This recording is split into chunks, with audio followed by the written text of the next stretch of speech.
السلام علیکم ورحمۃ اللہ وبرکاتہ۔ میں ہوں آپ کا خادم روحانی معالج قاری محمود الحسن نقشبندی اویسی، اور آپ دیکھ رہے ہیں ہمارا چینل روحانی ادارہ۔ آج کا ہمارا موضوع بڑا عجیب ہے کہ دوست احباب روحانی علاج معالجے کے لیے رابطہ کرتے ہیں، تو جس طرح علاج بندہ جب کرتا ہے، جو علاج کرتا ہے اسے ہی دوائی کھانی ہوتی ہے، اسی طرح جو مریض ہوتا ہے اسے ہی پڑھائی کرنی ہوتی ہے۔ تو کچھ دوست احباب، ہمارے بھائی، ہماری بہنیں، ان کا سوال یہ ہوتا ہے کہ جی مریض تو میں ہوں لیکن میں پڑھائی نہیں کر سکتا، میں پڑھائی نہیں کر سکتی۔ تو اب علاج بھی ضروری ہے، حفاظت بھی ضروری ہے۔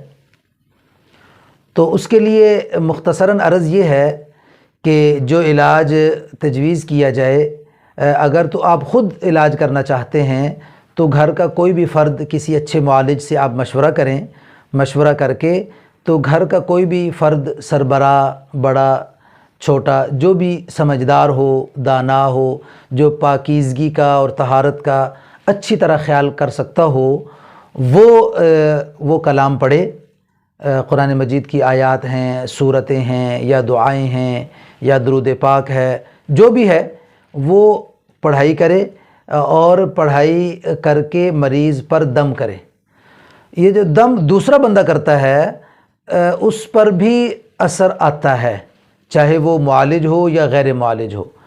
تو اس کا حل یہ ہوتا ہے کہ دم کرنے سے پہلے کم از کم 3 مرتبہ آیت الکرسی پڑھیں، اور 3 مرتبہ آخری 3 سورتیں پڑھ کے دونوں ہاتھوں پہ پھونک ماریں، اور پھر سارے جسم پہ ہاتھ پھیر لیں۔ اس کے بعد پھر معالج کی بتائی ہوئی ترتیب کے مطابق وہ پڑھائی کریں۔ اس دوران مریض بھی کامل طہارت کے ساتھ بیٹھے، اور مریض بھی مکمل یکسوئی کے ساتھ بیٹھے، اس نیت کے ساتھ، اس ارادے کے ساتھ کہ میرا علاج ہو رہا ہے، وہ موجود رہے۔ اور معالج بھی جو دم کر رہا ہے وہ بھی اس نیت کے ساتھ، اس عزم کے ساتھ، اس ارادے کے ساتھ پڑھائی کرے گا کہ میں اس مریض کا علاج کر رہا ہوں۔ اس لیے یاد رکھیں کہ دم کرنے والے کی نیت، توجہ کا بہت اثر ہوتا ہے۔ اگر آپ پڑھائی تو کر رہے ہیں، دم تو کر رہے ہیں، لیکن آپ کا دھیان نہیں ہے، آپ کی توجہ نہیں ہے، تو پورا فائدہ نہیں ہوگا۔ کلام کا اثر تو ہوگا لیکن جو علاج مطلوب و مقصود ہے وہ نہیں حاصل ہوگا۔ لہٰذا پڑھائی کرنے کے لیے پوری توجہ ہو، پورا دھیان ہو۔ ایک کام تو یہ کریں۔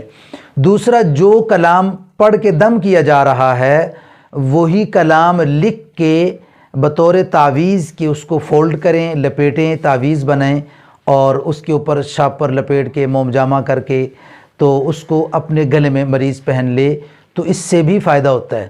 لیکن یاد رکھیں کہ تعویذ کی خاص بات یہ ہے کہ تعویذ کا کبھی اثر ہوتا ہے، کبھی اس کا اثر ختم بھی ہو جاتا ہے۔ جب اس پر جادو کا شدید اٹیک ہوتا ہے تو وہ آنے والا جو جادوگر ہے وہ اس کے گلے میں پہنا ہوا تعویذ اس کو کاٹ کرتا ہے، تو تعویذ کی کاٹ ہو جاتی ہے۔ اگر مریض یہ سمجھے کہ تعویذ پہنا ہوا تھا اور اس کا فائدہ ہو رہا تھا، اچانک پھر طبیعت خراب ہو گئی، تو اب بس یوں سمجھ لیں کہ تعویذ کا اثر ختم ہو گیا یا کم پڑ گیا ہے، تو لہٰذا اس تعویذ کو تبدیل کر لیا جائے۔ تبدیل کا طریقہ یہ ہے کہ دوبارہ وہ کلام لکھ لیں، اسی ترتیب کے ساتھ، طہارت، پاکیزگی کے ساتھ لکھیں، اور دوبارہ تعویذ بنائیں اور اس کو دوبارہ گلے میں پہن لیں۔ اللہ تبارک و تعالی آپ کا حامی و ناصر ہو۔